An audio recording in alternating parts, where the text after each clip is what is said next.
sir. Hello. Kumusta na po? Ayos lang, ayos lang. Balita ko, user kayo ng MX3. Oo, actually, matagal na kaming uminom nito kahit sa Dubai pa kami, sa Middle East. Kumusta sir, yung pagiging engineer mo rito sa Glasgow? Minsan challenging kasi puro Scottish ang mga nandito, tapos minsan pupunta kami kung saan. So, minsan may struggle pero na ano naman, kasi Pilipino naman. So, mas magaling ang Pinoy. Oo, syempre Pilipino. Yeah. So, how long have you been using the brand? In Dubai, almost every day, ginagamit ko siya. Ang nangyari is, nung napunta kami dito sa Scotland, wala na ako masyadong mabilhan. Kaya nung nakita ko siya ngayon, pumunta ako para kumuha ulit. Na-miss ko.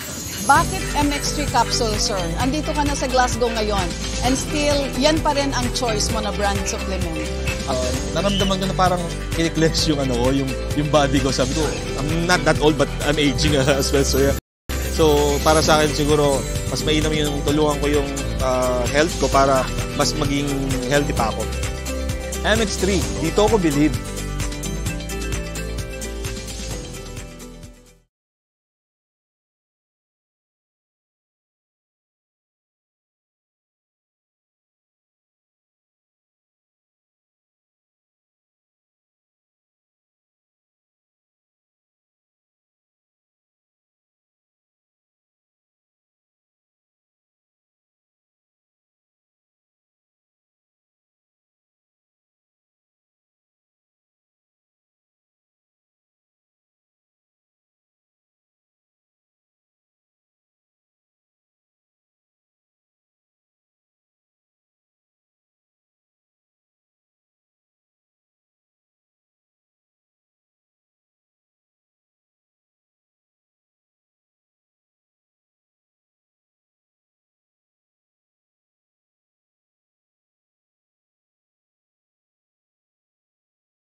Tayo'y makinig sa drama ni Jimbo at Sheena.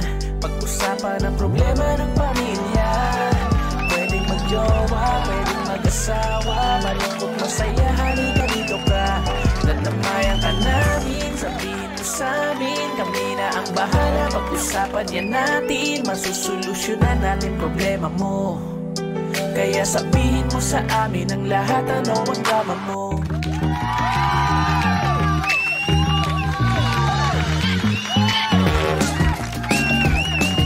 Same, pero iba. We are number 106.7 Energy FM. Panggawag sabing radyo, sabihin mo. Energy! Alas 5:32 na mga bangga. Uwi na. Kami lang pala. Yung iba kasi pinauwi na ng kanilang mga bossing sa iba't ibang kumpanya. At naway sanay humupa na ang baha. Humupa na ba? O yung mga natin, yung mga papadriver natin, punta kayo sa ating live na pala tayo sa Energy FM 106.7 at yung mga Black Knights, Top of the Philippines, the Grab drivers natin, maraming salamat sa inyo ha. Yung mga MC Taxi, kamusta kayo? Kamusta ang biyahe?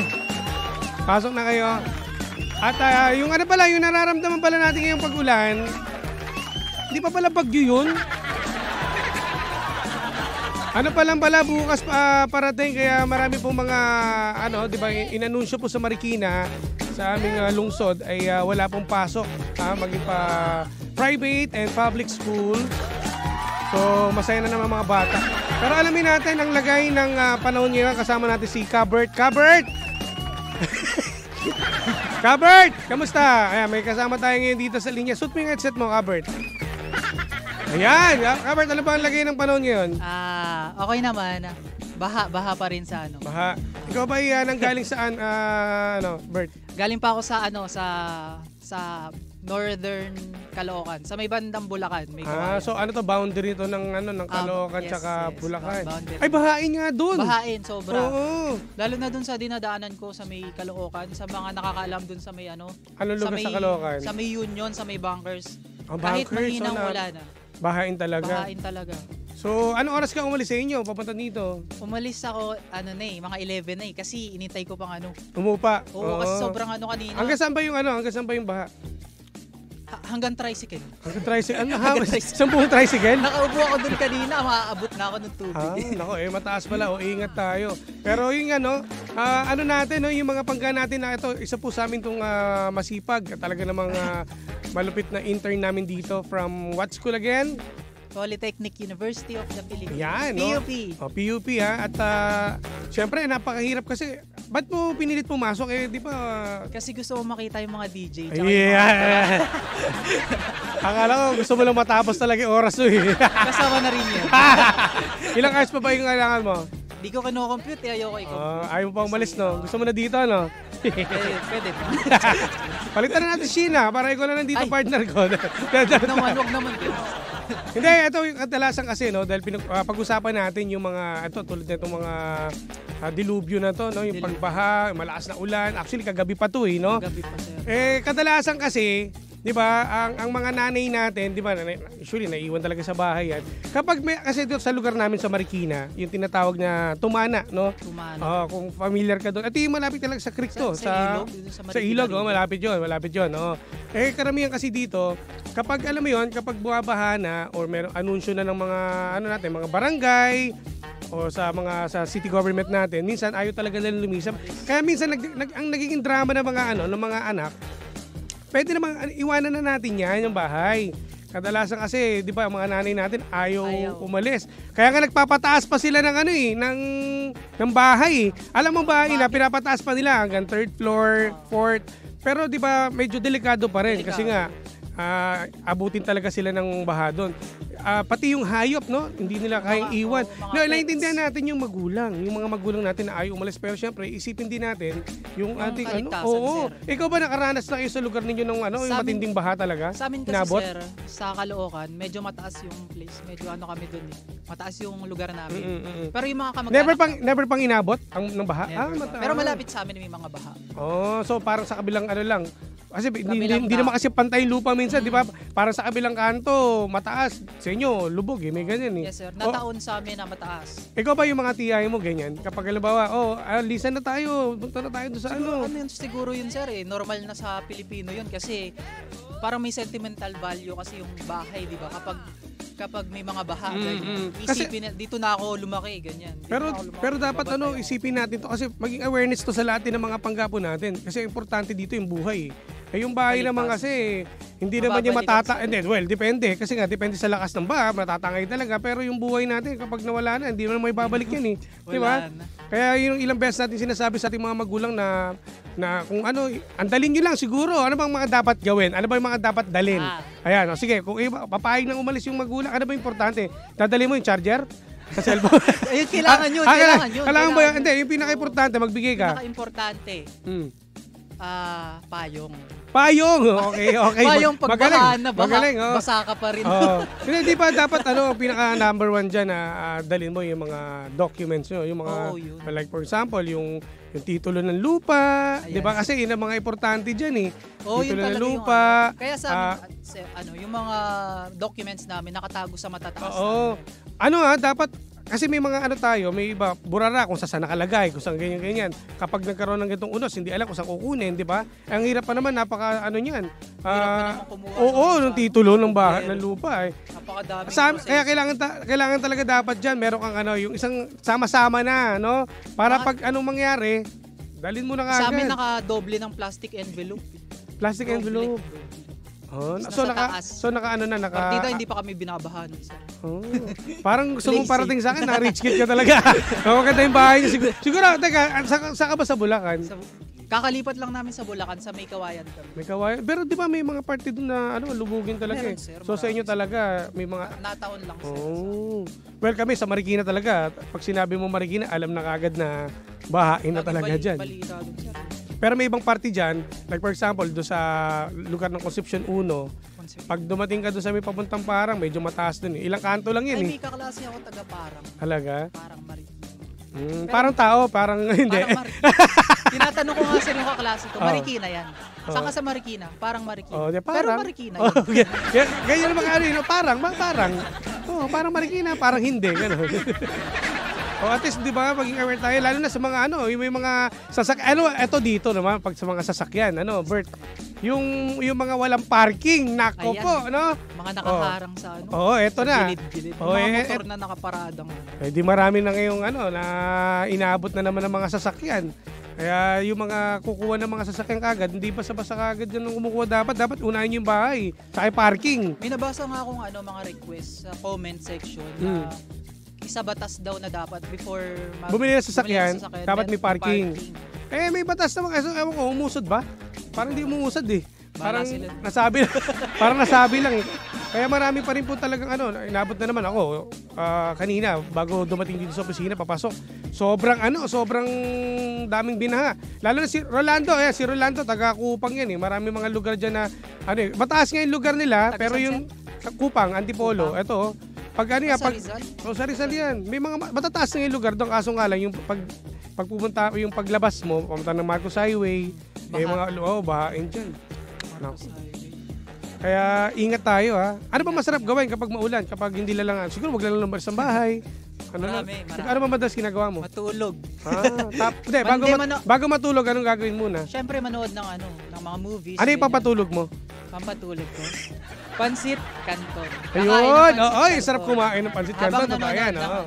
Habang nanonood yan ng Netflix, no? Pwede. Sarap yan, sarap. Sarap talaga, sir. Saka sa mga mahilig gumala, malamang bahay-bahay lang muna tayo kasi napakahirap po talaga ng ngayon, ng panahon ngayon. Bukas pa ka eh. Sobrang init na niyan next time. Actually bukas, siguro ang madaling araw, mararamdaman na naman natin kasi nga, ito nga yung bagyong Enteng eh. Diba? Ikaw ba, gusto mo bang... Malakas talaga yan si Enteng. Lumalaban ng yan, kampo ng kasama siya. Alam mo ba lang kampo na magenta. Yan. Anak ka ng teteng. Ayan. Ano pa mga pwedeng may advice mo sa mga pangga natin? Na ito, duling na to, itong unos na to, itong mga bagyo na to. Anong dapat nila paghandaan? Siyempre, basahin nyo yung panahon kung dapat babasahin pa noon. Anong babasahin nila doon? Once upon a time. In the beginning. Kasi kanina, nangyari sa akin, hindi ko alam kung papasok ako kasi sobrang lakas. So, pinakaramdaman ko yung panahon. Siguro importante yun, naisip ko na alam mo kung ano talaga yung nangyayari sa kung anong signal na kayo, kung may baha ba sa ganitong lugar, para hindi ka magsisisi kung pumasok ka. Correct. Tsaka sa mga pati sa mga empleyado at makatulog mga estudyante, di ba? Kung alam niyo naman sa lugar ninyo, malakas na, bakit mo pipilit, di ba? Para iwas disgrasya. At maintindihan naman ng mga boss at ng mga mga supervisor ninyo na sila rin nga nahihirapan din pumasok di ba? Kaya pag hindi kaya, wag nang ipilit. Mas mabuting nasa bahay lang tayo at ligtas, di ba? Totoo. Ayun lang mga sabi mo, parang ako lang din nagsabi ha. Pero okay lang kasi first time ni Bert dito Bert, maraming salamat sa iyo ha. So again, sa mga panggapo natin, mag-ingat po tayo. At sa lahat din ng mga pauwi pa lang, yung mga drivers din natin, ingat din po tayo mga pangga. Talaga namang maraming bagyo pa. Marami pang darating sa ating bagyo dahil nga, sabi nga nila, di ba, La Nina? Nako, mararamdaman na nga natin At saka marami naman majojontis na ito. Pag sa bahay ka lang. Marami na naman yung mga ano. Ha? O, ingat na lang tayo mga pangga. Mas mabuting ligtas tayo. Muli po, maraming salamat, Bert. Ang ating ulat panahon. Bert! Shoutout ba? O sige, mag-shoutout daw. O sige. Ikaw lang dapat pumasa. May assistant ka pala, Bert eh. Nasaan? Ayan, shoutout kay Christine Passion. Sa kaklase namin dyan sa ano. Nanonood ba siya ngayon? Nanonood. Ngayon lang. Binababa sila ngayon. Ay, hindi ko alam, sir. Pero malamang to binabaha to sa taga Novaliches to sila. Taga Valenzuela to. Ingat tayo ha. Naku, sa may bandang parte ng Malabon, Valenzuela. Ano lang yun eh, kabilaan lang yun eh. Magkakatabi sir. Magkakatabi yan. Kamanava area sir. May konting ulan lang dyan. Tuloy-tuloy na naman, baha na naman. Ingat tayo. Ay, maraming salamat din kay Reniesa Joy. Ayan, dito nga siya, Ay, maraming salamat. At si Alicia. At kay pala, yung sa Top of the Philippines pala, at saka Black Knights, maraming salamat sa inyo mga pangga. At si Joshua, na pinababate. Ito, mga taga-Tanay ito, mga matataas to eh. Pero yung di ba, kahit anong nasa tuktok ka, yung hangin naman, ang lakas kaya ng hangin kanina. Lamig, sir. No? Di ba, ang dami mga nagbaksakan na mga yero do sa Marikina, grabe. Ingat lalo na sa mga riders natin dyan na bibiyahe. At pabati na rin sa lahat ng BGC Warriors na nakatutok doon sa ating ngayon at sa EERC. Ayan, maraming salamat Dominic. Thank you for listening. Salamat Bert! Ka-Bert! Salamat! Exit na tayo mga bangga. Ito na. Susunod na ang Monarch of the Philippine Radio. Walang iba kundi si Kuya Chica. Ingat tayo. Ano sinasabi nila? Keep safe. Ayan. Keep safe. Stay dry. Yeah. Huwag niyong kalimutan na i-follow po ako sa aking official Facebook page, Energy FM 106.7. Wow! Hindi ko naman page yun eh. Sa page namin. At sa akin yung page ko, DJ Jimbo lang ha. At kay Sheena, DJ Sheena. Ayan. Wala sa kama Sheena. Magpakarami kayo ha. Tutok lamang dito sa same pero iba. We are number 106.7 Energy FM. Pangga, huwag mong sabihin radyo. Sabihin mo. Energy!